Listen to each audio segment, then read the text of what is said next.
જ્યારે IVF cycle start થાય ત્યારે બધાને ચિંતા હોય છે પેશન્ટ તરીકે કે મારે શું કરવાનું જેનાથી મારું રિઝલ્ટ સારું આવે. તો હું છું ડૉક્ટર આઝાદી પટેલ, અહીંયા આર્ટ ફર્ટિલિટી ક્લિનિક્સમાં સિનિયર આઈવીએફ કન્સલ્ટન્ટ અને ક્લિનિકલ લીડર તરીકે પ્રેક્ટિસ કરું છું. અને હું એના વિશે આજે વાત કરવાની છું કે do and don'ts during your IVF stimulation. So શું કરવું જોઈએ, એટલે વોટ આર ધ ડૂઝ? એના માટે એક તો પહેલી ઊંઘ પ્રોપર કરવી જોઈએ. ખાવા પીવાનું ઘરનું જ સાદું સાત્વિક ખાવાનું જે છે એ ખાવાનું, એટલે બહારનું જંક ફૂડ, પિઝા, બર્ગર ને બધું બને એટલું અવોઇડ કરવાનું.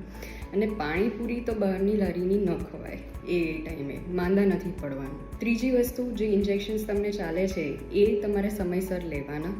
ફોર્થ, મેડિટેશન એન્ડ યોગા, જેનાથી તમારું સ્ટ્રેસ લેવલ કંટ્રોલમાં રહી શકે અને અનનેસેસરી બર્ડન તમે પોતાની બોડી પર ન કરો. અને because they would be hormones જે બદલાતા હશે ઇન્જેક્શન્સના લીધે, તો થોડુંક તમને ન ગમે એવું થઈ શકે ઇમોશનલી, પણ એની ચિંતા ન કરવી અને સ્ટ્રેસ ફ્રી રહેવું. એ સમયે સારું મ્યુઝિક કે એવું કંઈ સાંભળી શકો જે તમને તમારી જે કોઈ બી થેરાપી હોય. અને લાસ્ટલી પોઝિટિવ રહેવું કે જે થશે એ સારા માટે થશે, એ એટીટ્યૂડ રાખવું. અને શું ન કરવું, એટલે what are don'ts in an IVF cycle? તો એક તો પહેલું, જેમ મેં કીધું, બહારનું ખાવાનું અવોઇડ કરવાનું, કારણ કે માંદા નથી પડવાનું અને બીજું કોઈ બી નવું પ્રોબ્લેમ જોઈતો નથી.